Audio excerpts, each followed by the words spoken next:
10 moments. 10 times somebody put a price tag on the 4 most important musicians who ever walked into a recording studio. Some of them signed off on it, some of them fought it in court, and one of these moments, you'll swear you already know the story until you hear who actually said yes.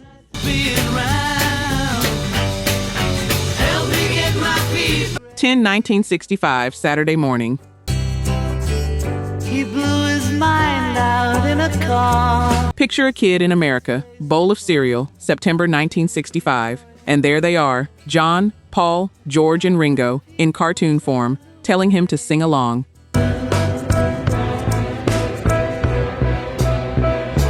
The Beatles cartoon premiered on ABC on the 25th of September, 1965, produced by Al Brodax at King Features.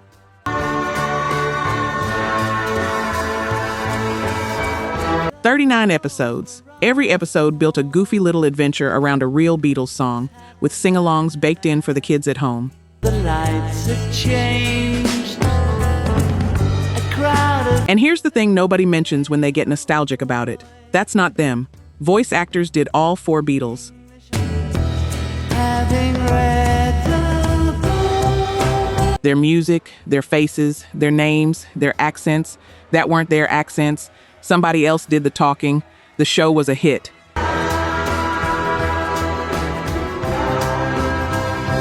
And it locked in the mop-top image at exactly the moment they were trying to bury it.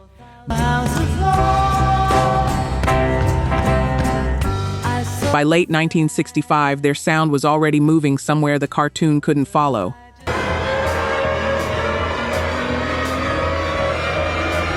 In fact, it was such a hit that it pushed ABC's Saturday morning block to #1 for the first time ever.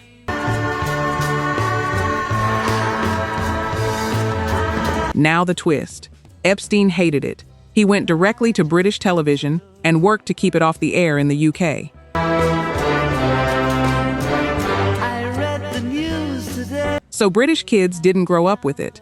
American kids did. Same band, 2 completely different childhoods.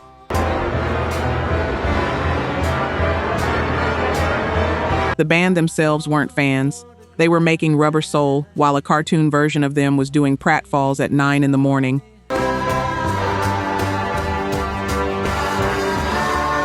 And if you were one of those kids on the carpet, this is the strange part. You loved something real.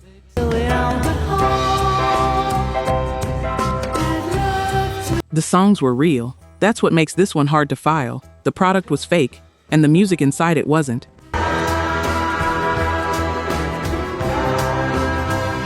That's what happens when you get big enough. You stop being a band and start being a franchise, and the franchise doesn't ask permission.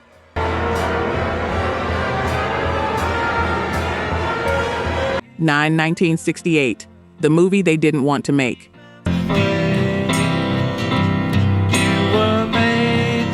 Some of the best things ever made were made by people trying to get out of a contract.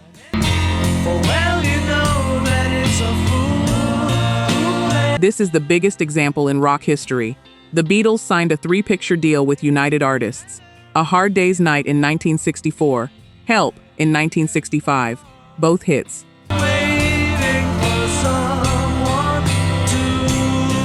And then, their interest in making a third one basically hit zero. They kept rejecting scripts, nothing landed, so Brodax, the cartoon guy, the one whose show they couldn't stand, walked back in with a pitch. To make it better. He knew they hated the Saturday morning series, so he sold them the animated feature as a way to knock out that outstanding United Artists contract.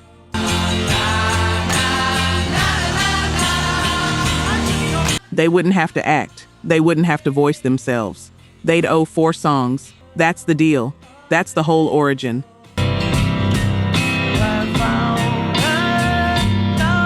Yellow Submarine exists because 4 men wanted a contract off their backs. They turned up for a live cameo at the very end and sang "All Together Now," and that was it.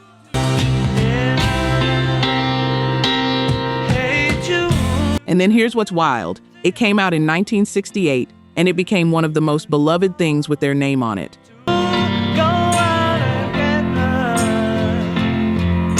Heinz Edelman's designs, George Dunning directing. Over 200 people working 11 months. The one they cared least about is the one your kids probably met them through first.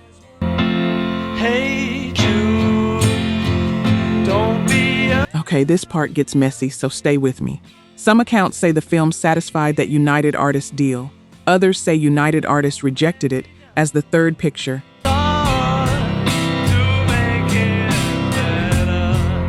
And it was actually Let It Be that finally closed the books. Nobody fully agrees. Which is almost perfect, isn't it? The most joyful thing they ever put their name on, and we can't even settle whether it counted.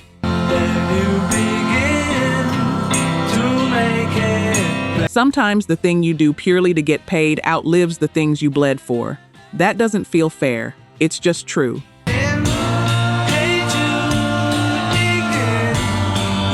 Let's look at the numbers. Only 9% of you are actually subscribed. Honestly, that's tough to see. Our team spends days hunting down archives and verifying every single fact just to tell these stories right. If you've made it this far into the video, you're clearly part of the community, so please hit subscribe. It costs nothing and helps us immensely. Now, for those already subscribed, very few of you have made the jump to our membership, and that's a hard pill to swallow because you're the ones who know our value best. If this channel has moved you or inspired you, consider joining. It's the price of one coffee, but it's the literal fuel for this channel. Let's keep this alive together. Back to the story. 1969. Nothing is real. They sold the songs. You know how people say the Beatles don't own their own music? This is the year it happened, and it happened faster than you'd think.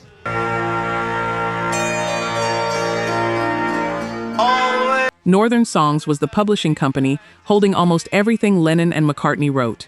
When it went public, the two of them held roughly 15% each.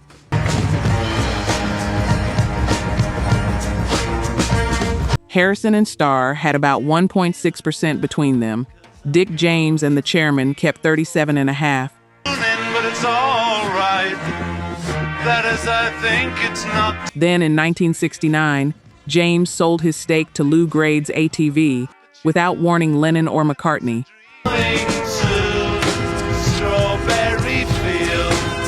They tried to grab controlling interest themselves. They lost because Grade simply had more money. It doesn't matter much to me. Alan Klein tried to arrange an Apple buyout of ATV instead. That failed too. And then, later that same year, John and Paul sold their remaining shares to ATV.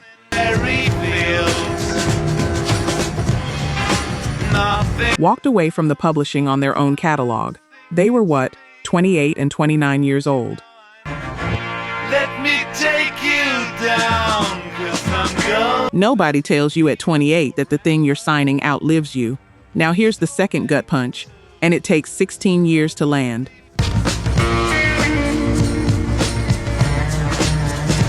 In 1982, during the sessions for Say, Say, Say, McCartney explains to his friend Michael Jackson exactly how lucrative music publishing can be. Nothing is real. According to Paul, Jackson turned around and told him he was going to get the Beatles songs. Paul thought he was joking. Too bad.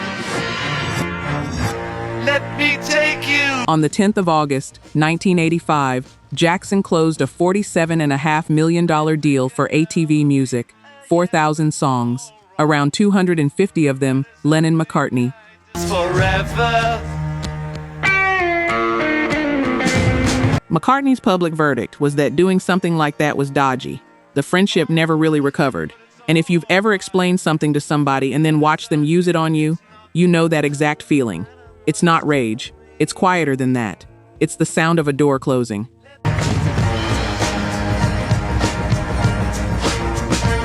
Seven 1976, the year they said no.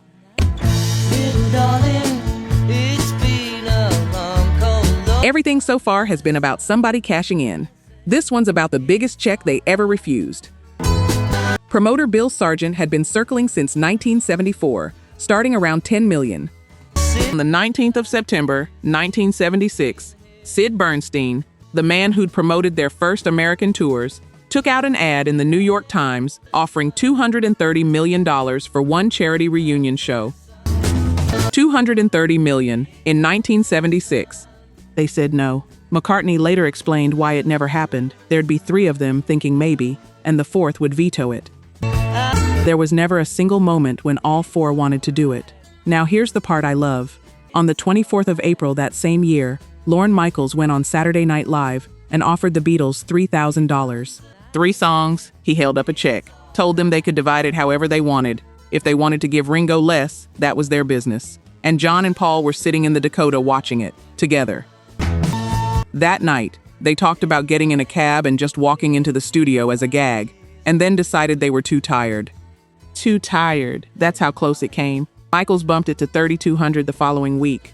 Later, when George turned up on the show, Michaels had to explain that his share would only be $750. Harrison called the network chintzy. $230 million couldn't move them. $3,000 and a joke almost did. And McCartney said later he's glad it never happened, because the Beatles are a body of work, and there's nothing in it to be ashamed of. 1978, they let someone else play Sgt. Pepper. People living in the world agree. 1978, somebody made a movie out of Sgt. Pepper's Lonely Hearts Club Band without a single Beatle in it, and a Beatles' own producer conducted the whole thing.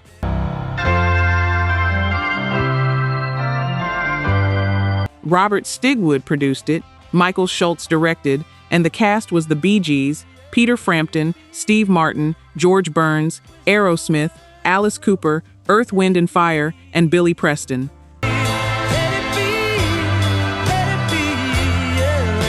Stigwood was coming straight off Saturday Night Fever and Grease.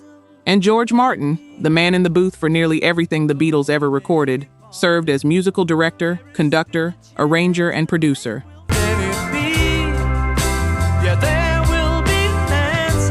29 Beatles songs, sung by other people, scored by their own guy, and before it even came out, Robin Gibb went on record saying something that should be in a museum.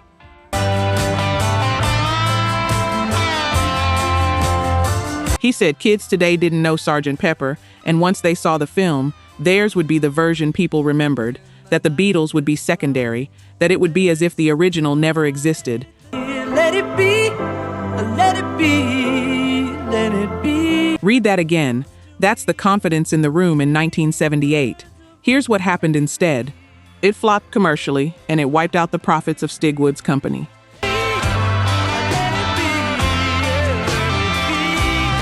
The Bee Gees themselves later disowned it and admitted they begged to be released after filming started.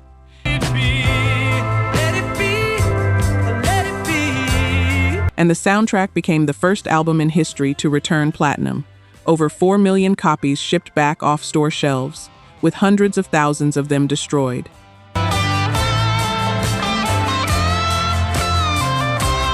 It got so confusing that Capitol re-released the actual Beatles album stamped the original classic, because teenage girls genuinely thought the Bee Gees came up with Sgt. Pepper. I wake up to the sound of music, Mother Mary. Honestly, I think this is the worst thing anyone has ever done to that catalog. Some of you are going to tell me it's a camp classic and you love it. I'll hear you out. I won't agree.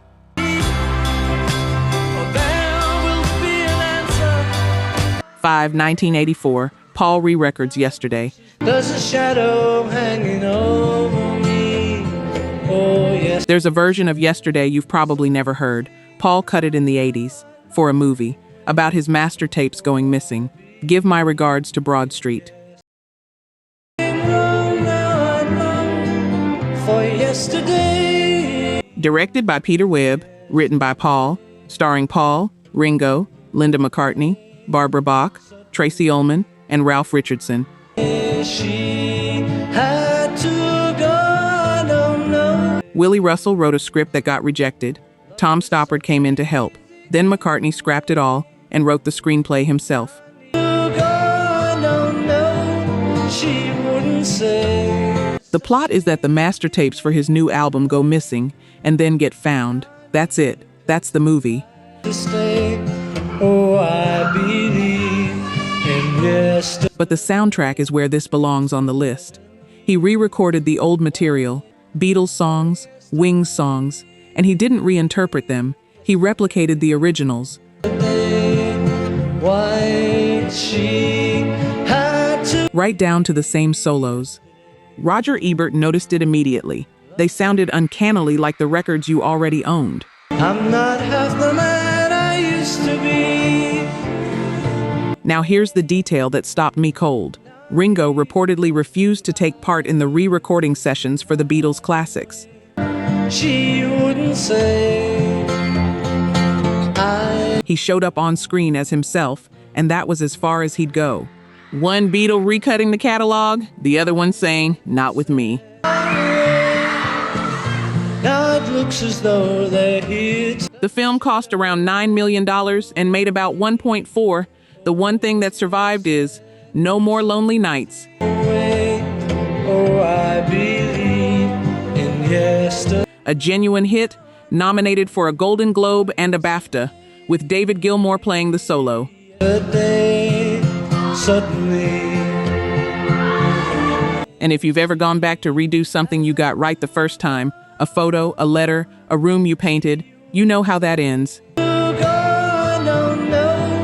She wouldn't say. You can't improve on the version that already means something to people.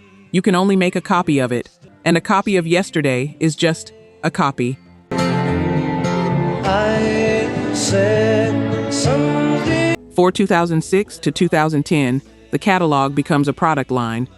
All these places had their moments. 4 years, a Las Vegas residency, a video game, and the biggest holdout in digital music finally folding.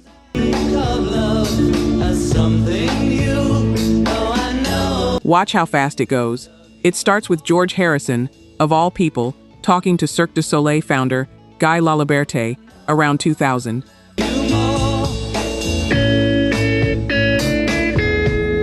Then 3 years of negotiations between McCartney, Starr, Olivia Harrison, Yoko Ono, and Apple Corps.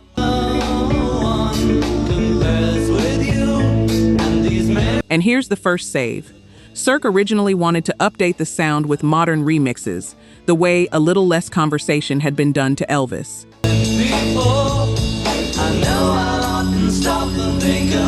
Giles Martin's word for the band's reaction was appalled. So George Martin and his son went into the original multi-tracks at Abbey Road and built it themselves. All these friends and lovers, there is no. The show opened at the Mirage on the 30th of June 2006. The album hit number 4 on the Billboard 200, number 3 in the UK, and won 2 Grammys in 2008.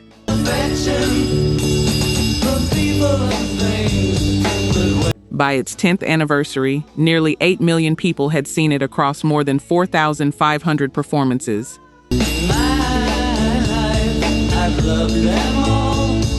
Then, the 9th of September, 2009, the Beatles, rock band.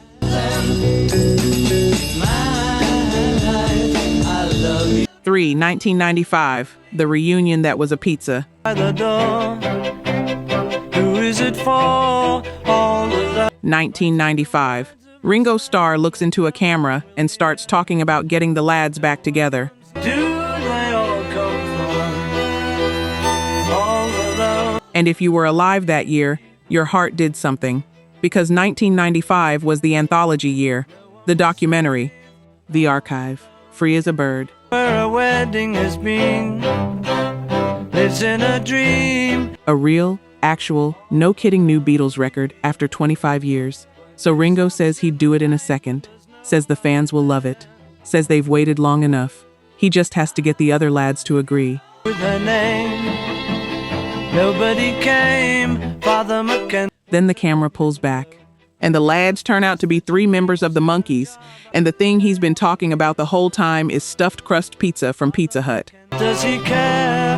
All the lonely people. What? He turns to the camera and says, "Wrong lads, Mickey Dolenz, Davy Jones, and Peter Tork all took the check." Eleanor Rigby picks up the rice in the church. Michael Nesmith, unsurprisingly, did not. Now stay with me, because there's a detail here that makes the whole thing funnier and sadder at once. No one comes near. Look at him working, darling. Ringo had never eaten a pizza, any pizza.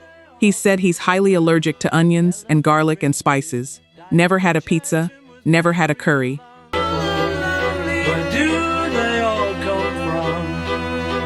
So the ad works by dangling the one thing the world had wanted for 25 years, the reunion, and then yanking it away for a laugh, sold by a man who couldn't eat the product.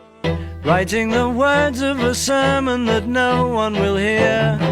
Some of you saw that ad when it aired, and something in you flinched a little. Not anger, just, oh, that's what we're doing now. Where a wedding has been, lives in a dream. And look, I like Ringo. Everybody likes Ringo. That's sort of the point. He's the one who never pretended to be above any of it. Socks in the night when there's nobody there. But there's a difference between doing a commercial and using the ghost of your own band as the punchline. Eleanor Rigby picks up the rice in the church. 1987 Revolution for sneakers. Sweeping, steal my guitar. The 26th of March, 1987. A black and white Nike commercial airs during The Cosby Show, and John Lennon's voice is selling shoes. We must surely be loved. Michael Jordan, John McEnroe, runners, cyclists, weightlifters, and Revolution. No one elected you. The actual 1968 recording as the soundtrack. He weeps. I love. Before that spot, when a classic pop song showed up in an ad, it was always a re-recording, a sound-alike. While my guitar gently. This was the first time the real thing got used. Nike paid roughly $250,000 to Capitol, who held the North American licensing on the recording. At the play you are staging. And another $250,000 to Michael Jackson, who by then owned the publishing. But there's a catch, and it's the whole reason this is number 2. You generally need permission from the singer before you put their voice in a commercial. I don't know how. And John Lennon had been dead for 7 years, so that permission came from Yoko Ono. She approved it. Steal my guitar. Her public position was that it made John's music accessible to a new generation. Perverted too. Then on the 28th of July, 1987, the 3 surviving Beatles and Apple sued Nike, the ad agency, and Capitol. At the floor, and I see it needs $15 million. Their lawyers said flatly that the Beatles don't sing jingles to sell sneakers or beer or anything else, that they made those records as artists, not as pitchmen. while my guitar gently. And here's the twist that makes it complicated. Ono ended up participating in the suit against Capitol and Nike, even after being quoted earlier that same year approving the use. Nike kept running it anyway.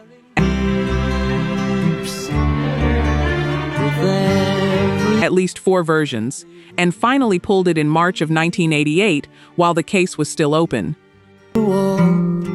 See the lover that's sleeping. It settled out of court in November 1989, and the terms were sealed. So who sold out here? Not the 3 men who sued, and not the man who wrote it. While my guitar gently. He wasn't around to be asked. That's what makes this one sit so heavy. The person least able to consent is the one whose voice ended up in the ad. At the play you are staging. 2023, the last Beatles song. Help me if you can, I'm feeling down. The 2nd of November, 2023. 53 years after they broke up. 43 years after Lennon died. 22 years after Harrison died. Please help me. A new Beatles single comes out, and all 4 of them are on it. It starts as a rough piano demo John recorded at the Dakota in the 70s. Help me get my feet back on the ground. Yoko gave the tapes to the surviving 3 in 1994 for the anthology project. They tried. Being round. Help me get my feet. George laid down guitar, Paul played bass, Ringo drummed, and they gave up. When I was younger, so much younger than today. Because John's piano was drowning out his voice on the demo, and nobody could separate them. Feel so insecure. secure. I know that I just need your light. For nearly 30 years, that was the end of it. Then Peter Jackson's team, working on Get Back, built a machine learning system that could pull individual sounds apart. Now these days are gone, I'm not so self-assured. They taught a computer what a guitar sounds like, what a bass sounds like, what John sounds like. Feeling down, and I do appreciate you. Giles Martin brought it back to Paul and Ringo. Paul cut new bass and vocals, Ringo cut new drums, strings went on top, and George's 1994 guitar stayed. Now I find I've changed my mind and opened up the door. McCartney's description of hearing it was simply that there it was, John's voice, crystal clear, and it won a Grammy, but not everybody was moved. Now these days are gone, I'm not so self-assured. The video Jackson made drew real heat. Critics used words like chilling and unnerving for the reanimated footage of John and George. And now my life has changed. And some fans argued the track missed the one thing that defined the Beatles: 4 people reacting to each other in real time, in a room. Help me get my feet back on the ground. Then Jackson said the quiet part out loud. He mentioned you could take a performance from Get Back, separate John and George, and have Paul and Ringo add harmonies. He called it conceivable. So, is that the last Beatles song or the first one? I've changed my mind and opened up the doors. Is it a gift from 2 old men to their dead friends? Or is it a door nobody should have opened? I've gone back and forth on this for 2 years and I still don't have a clean answer. Please help me. When I was And whether that makes it the most beautiful thing on this list or the most troubling, I'll let you decide.